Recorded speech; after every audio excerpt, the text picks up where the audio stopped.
Biaya ke meja kuah sini, apa?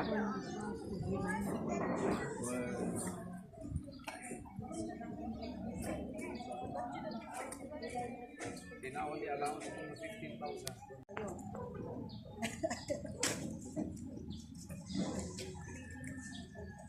Give it up for Miss Olive of Erizan, and here we go.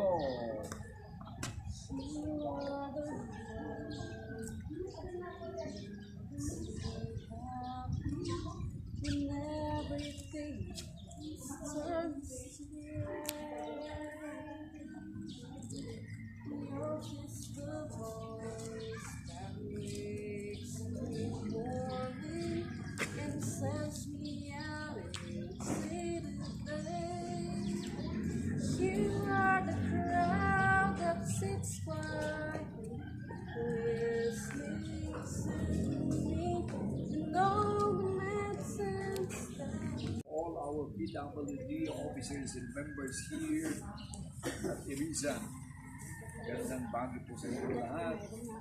And thank you for inviting our office that we are joining your 60th anniversary. Anniversary po sa atin. Mabuhay po kayo. Okay, wow! Thank you, Olive. Ngayon ko lang narinig. O yan, Olive ah. Tapdoan tayo nga maabutan ti ano kan baka tulo.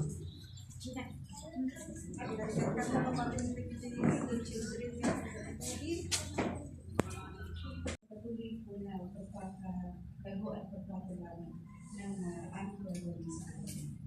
Maraming salamat sa ibibigay namin. Patuloy po namin sa amin.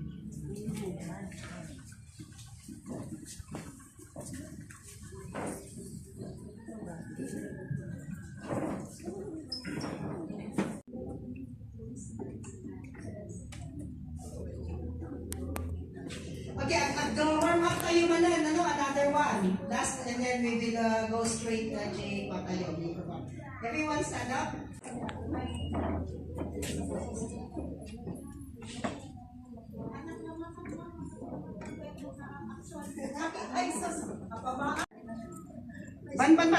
Bantay.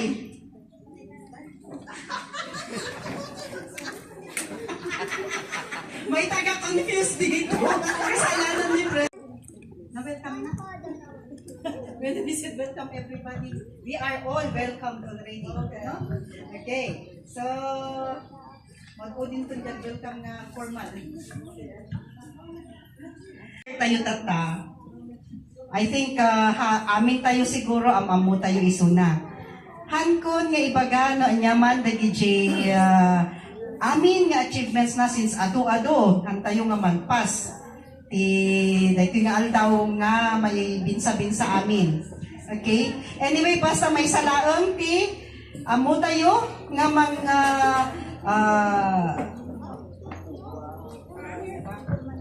mang-i-identify,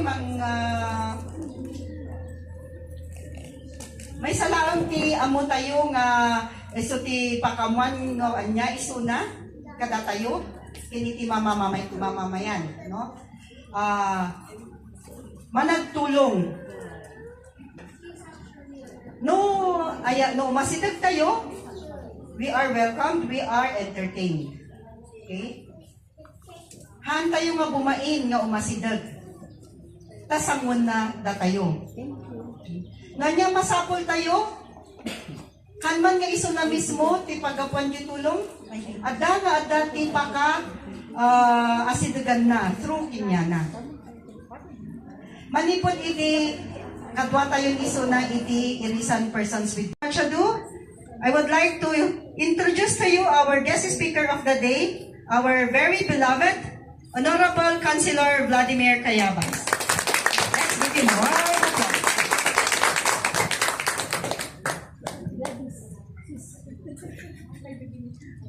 Thank you, Manang Jennifer.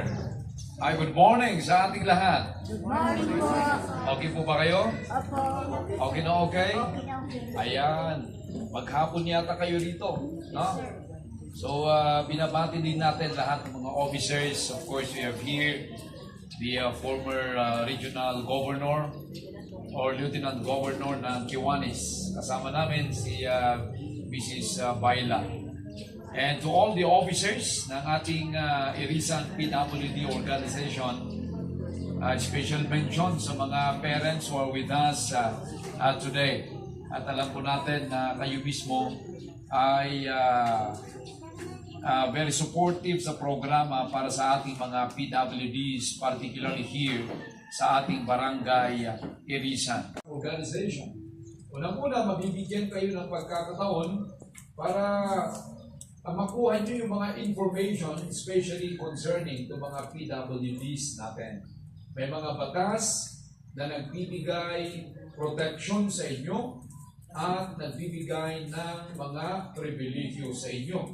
At sa pamamagitan ng ganitong klase ng programa, ay syempre mas malaman natin at mas maintindihan natin itong ganitong mga batas. No? Okay? Pangalawa, nabintay kung tayo po ay active member, siyempre, you have a chance to interact with other people, with other pagtutulungan. Pangatlo, nabintay kung tayo po ay active member ng ganitong organization, may mga assistance ng ating or mula sa ating lokal na gobyerno o kaya ay mula sa ating barangay. So, syempre, at for practicality purposes, kaya nabuo po itong organization para weightlifter, di ba? O may mga former national athletes tayo dito. Without you knowing, magaling ka pala sa pagkanta. Without you knowing, may mga talent ka pala na hindi mo na-develop. Noong nasa bahay lang po tayo, pero nung tayo po ay nag-participate at naging active ng ating or sa ating organization, nakita natin, magaling pala ako. Marami pala akong mga gift na dapat i-share natin. Why? Because when you don't use it, when you don't share it, you will lose it as the same. No? Yan. Nabuti mo may employ sa gobyerno. Yan.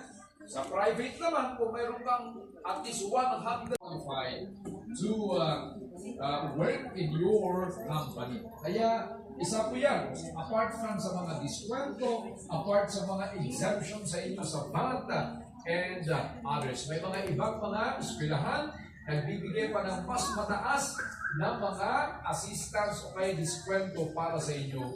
Ulit, kasi kayo po ay importante na parte ng ating komunidad. No? So sabi ko, 6. So yan po, ang unang mensahe natin, ano po ba yung bentahe na tayo po ay active member ng ating organization? Pangalawa, okay, it is important for us na ma-realize natin that while we have so-called disabilities, but it does not mean that it diminishes your worth into this world. Yeah? So, ibig sabihin yan, okay, mayroong important contributions to our community. Sabi nga nila, disability is one's inability of using his abilities in life. Ano ibig sabihin yan? Kahit kumpleto ka ng faculty, kung medyo may katamaran ka, kung negative thinker ka, so instead na tayo po'y makakatulong sa ating komunidad, ay baka tayo po ang nagiging problema. So, in spite and despite na may mga, sabi natin, disabilities tayo, if we develop that right mindset, that growth mindset, tayo pa rin ay pwedeng maging kapakipakinabang sa ating komunidad at pwede pa rin tayo makatulong sa ating syudad ng Baguio. Marami pong mga achievers na known as PWDs, but in fact, we are contributing a lot for the betterment of our komunidad. At yan po ang pangarap din ng syudad ng Baguio sa inyo, na balang araw kayo mga anak, sa pamamagitan ng tamang edukasyon, kayo po dapat ang andito sa harap na pwedeng magbigay ng inspirasyon sa mga susunod sa inyo. Kayo po pwedeng maging national athlete, kagaya ni Madam Elizabeth. Pwedeng maging school principal kayo at maging public servant, kagaya ni Dr. Litilit. Pwede rin po kayo maging businessman. Pwede rin po kayo mga public servants. Para sa mga parentes. You know, of all parents, sa atin po itong mga anak. And God has plans for them. Yeah? So, in a way, na kayo po ay napili to take good care of the welfare of our children. So, meaning that you have the special ability to uplift them, yeah, and to empower them. Congratulations po sa inyo. We should not look at this opportunity as a burden, but we should look at it as an opportunity for us serving not only as the parents, but as caregivers and as empowerers of these young people. So it's a privilege and something that we need to look at it on a positive view, mga kasama nating mga parentes. And of course, lastly, tayo po ng mga officers, kabilang na rin po ang ating mga barangay officials and lahat din po ng mga tumataguyod sa karapatan ng ating mga PWDs. We salute you. Ito pong organization na ito, tuloy-tuloy natin. Ito pong organization na ito, i-partner natin sa iba't ibang mga opisina. Well, this is Irisan PWD organization. You are not distinct and separate from the barangay council because we are under the umbrella of the barangay council. Kaya importante sa atin, alamin natin yung tinatawag nilang plano, yung barangay development plan ng ating barangay, kung ano po yung ating mga programa dapat anchored with that barangay development plan para yung tinatawag nating alignment, magtulungan. In a way, na kayo po ay nakafocus sa programa para sa ating mga PWDs. Because the government could not do it alone. Because of you, our partners from the private sector, or even our partners from the barangay, in a way that we could be able to advance our city in the highways of development. And finally, ulit, no discrimination here in the city of Baguio. Baguio City envisions itself as an inclusive city. Syudad para sa lahat. Komunidad para sa lahat. Barangay para sa lahat. Na dapat tayong lahat ay angat basta't mayroon tayong kultura ng pagtutulungan. At yan po ang pinagmamalaki natin dito sa ating Region Cordillera. Maraming salamat, congratulations, and mabuhay ating mga PWD sa buwan ng Pilipinas. Thank you.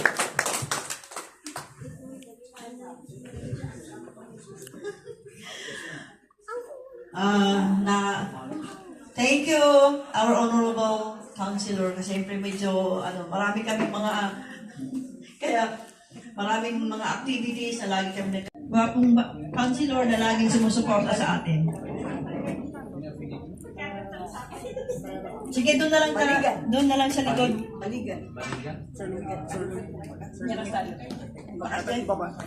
Ang ating butihing ina. Let our butihing ina talk. Magbigay naman ng Thank you very much. Thank you. God bless you more, Councilor. Kada tayo amin, good morning. Ala, anya ba nga, tinanang yun na nadaw. Kailang di ada di ko na ng better late than never. Doa ka aldaw nga adaak ijay ang pukal itugon na yun na tayo magkanakan. Nya, Sumorial na di kalman. Oh, badlay nya. Ah.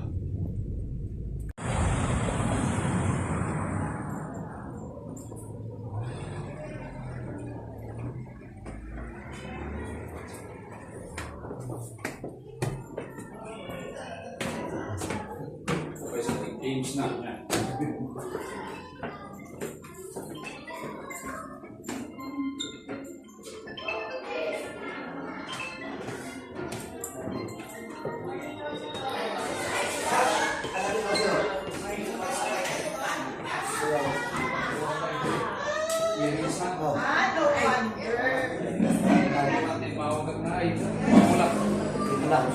Mayat. Ayaw! Idiot mo, bangon na sa opisina mo! Umaya ka. Sige, sige.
Sa pamumuno ni Kapitan Mayaw. Palakpakan natin. Kung sa barangay or sa eskwelahan, ang pinaka-pangulo ay ang school principal. Sa barangay naman ay ang punong barangay. Okay, dapat alamin natin. Sino ulit ang ating punong barangay? Saan? O yan, punong barangay, Mayaw. Kaya pag makita ninyo, good morning, Madam, punong barangay, no?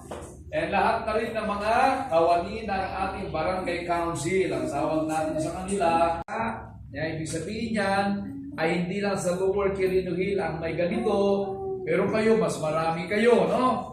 Kaya, bakit mayroon tayong magbasa? Kasi, bakasyon nyo ngayon. So, para may gagawin tayo at saka dapat prepared tayo sa pagpasok ng ating klase. Sa mga nag-aaral sa DepEd Public Schools, sige, magtanong ako. Ano ang, o kailan ang date ng pasukan para sa school year? Sige. June 8. O, palakpakan natin. Tingnan mo.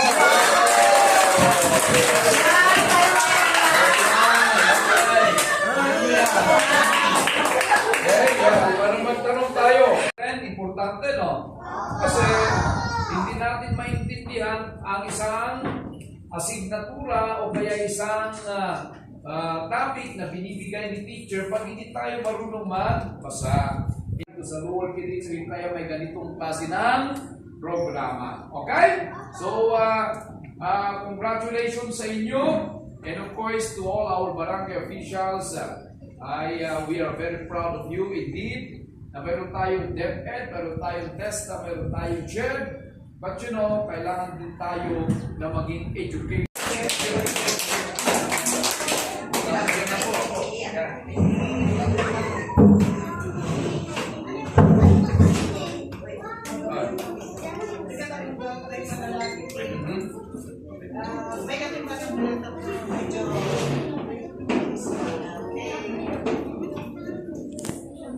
One, two, and three.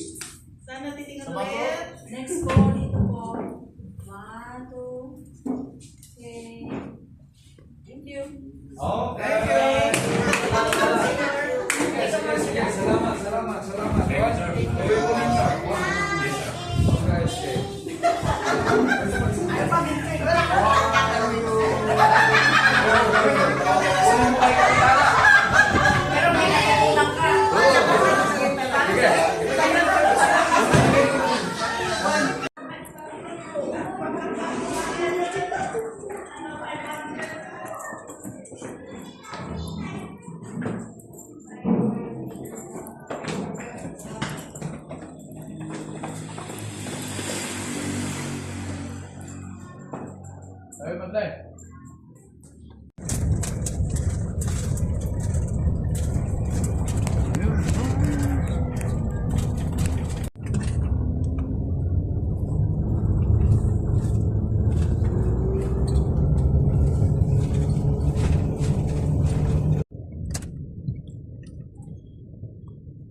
understand.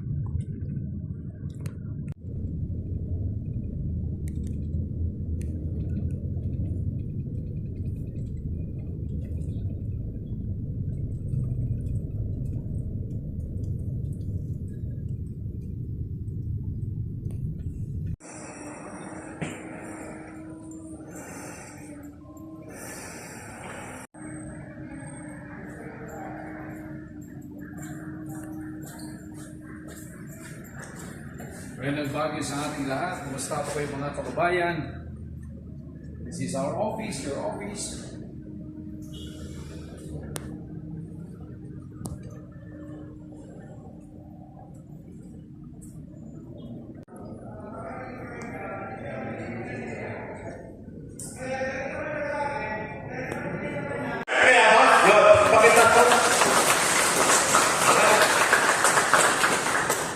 At siyempre, ito naman aking babanggitin at dapat pag pumalakpak kayo nito, pati taas.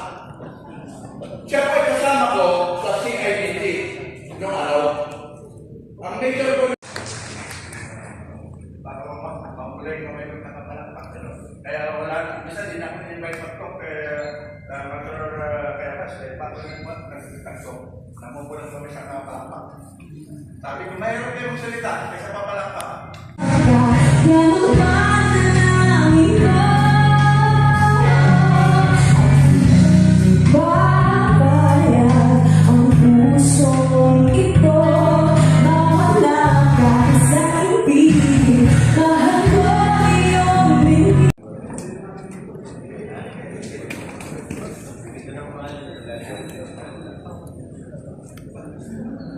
Welcome our Councilor Vladimir Ayabas.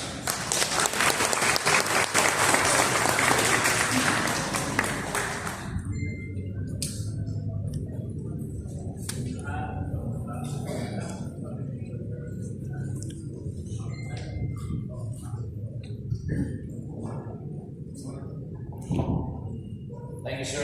And magandang bagay po sa ating lahat. Ito rin magpapalakpak lahat ng mga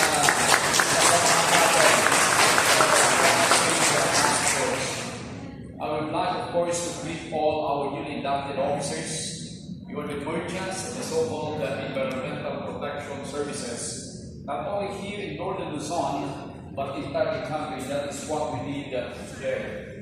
Sa lahat din po ng mga bisita na dumating sa ating syudad ng Baguio, well, you are always welcome here in the City of Pines and also the so-called creative city of Baguio. Sa lahat din ng mga kababayan natin, sa ulit sa ating lahat. Tatlo po ang mensayo ng una.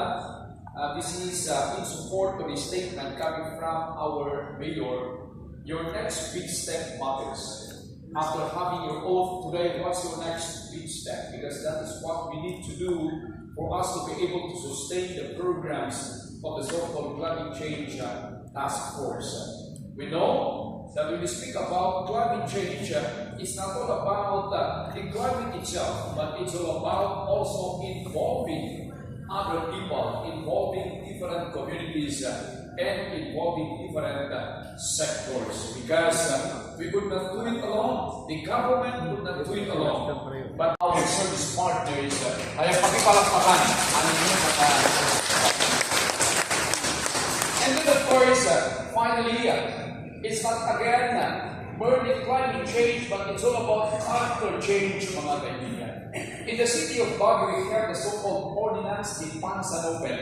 Well, it's all about the circular economy. We are trying to minimize yung mga waste po natin. But you know, the key factor here is for us to be able again to influence the behavior of our people, and that's why Baguio to each initiative, our dear friends. With that, maraming salamat for this opportunity. Again, we are here to join with you. We are very proud of you. At the end, this environment is what makes us a community.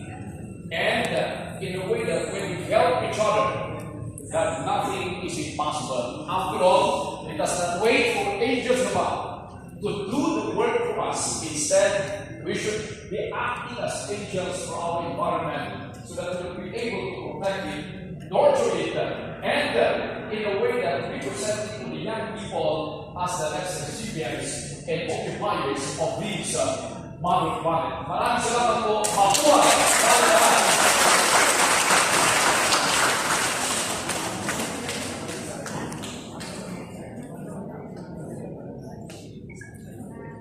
Thank you so much, Paul. Now I would like to call upon Lieutenant Colonel Antolin.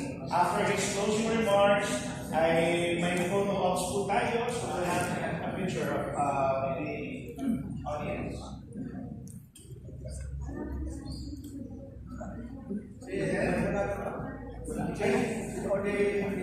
Oh yeah, we would like to request a message from Major General Audi Buendia. Please share some insights po muna. Before we end this program, we would like to hear from you po. Yes po.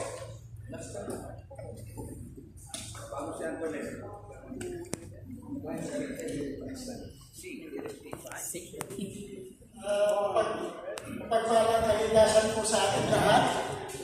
Po yan ng carbon, ng mga sasakyan. Kaya sa ngayon, dinidevelop na po nila yung mga electric cars, mga ganun po, o kaya mga hybrid, paano mabawasan po ang ating carbon footprint.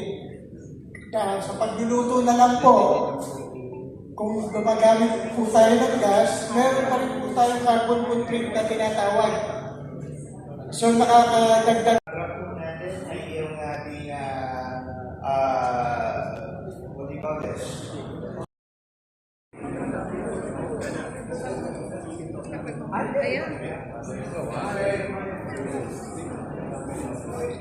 Eh, pag bigat ka kayo, talagang yung kakaksan, talagang yung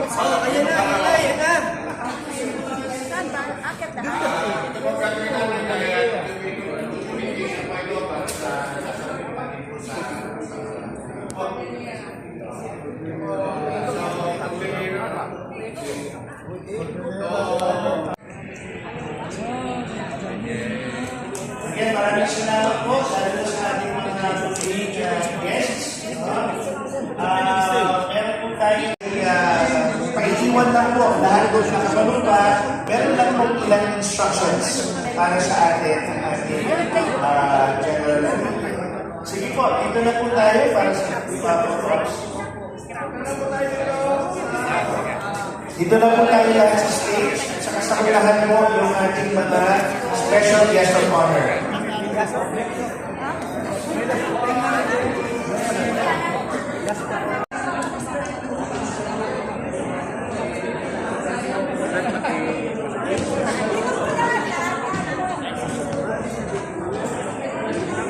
Picture tayo kasi kung bawat sa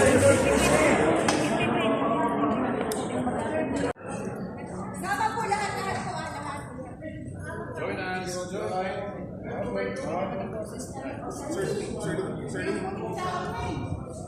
Hindi sasama, babawin yung pagkain. 1, 2, 3. 1, 2, and 3. natitira at ilang mga instructions. Stay na po tayo sa dead.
Yung ating guest from Manila, take lead by Gerard ako. May pupunta tayo.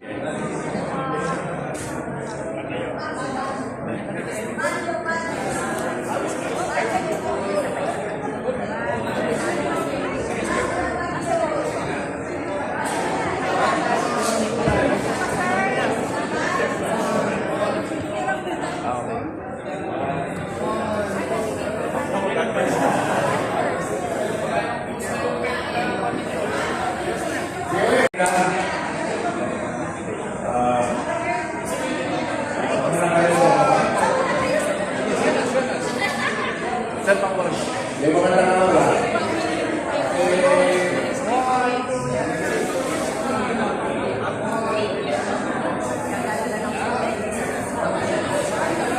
Yung po mga pagkakataon sa katungkulan.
Sandanan. Nasa sino yan? Ayun. 1, 2, and... Isubay din na tayo ni Juan.